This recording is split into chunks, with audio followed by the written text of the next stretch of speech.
সিপাহীজলা জেলায় ড্রাগসের বাড়াবাড়ি নিয়ে গভীর উদ্বেগ প্রকাশ করলেন মুখ্যমন্ত্রী ডক্টর মানিক সাহা।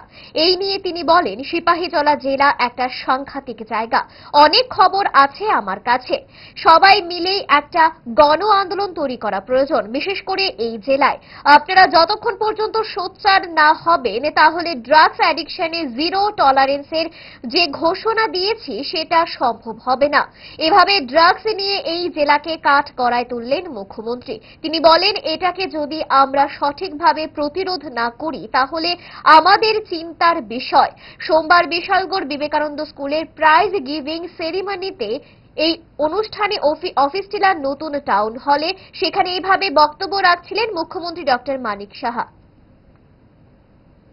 কিন্তু এখানে যারা ছাত্রছাত্রীরা আছেন, গার্জিয়ানরা আছেন বা টিচার্স মহোদয়কে আমি এই কথাই বলবো যে সবাই মিলে একটা আন্দোলন, গণ আন্দোলন তৈরি করা প্রয়োজন। আর বিশেষ করে সিপাহীজলা, এটা কিন্তু একটা সাংঘাতিক জায়গা। সেখানে অনেক খবর আমার কাছে আছে, আমার কাছে বিভিন্নভাবে রিপোর্ট আসে।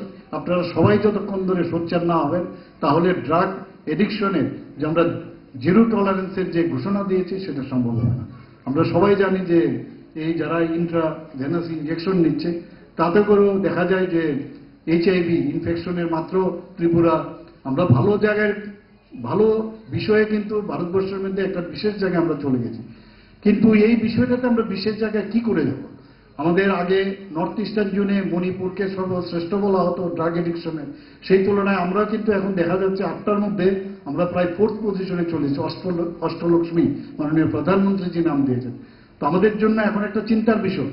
কিন্তু এটাকে নিয়ে আমাদের যদি এটা প্রপারলি যদি তাকে আমরা প্রতিরোধ না করি তাহলে আমাদের চিন্তার বিষয়।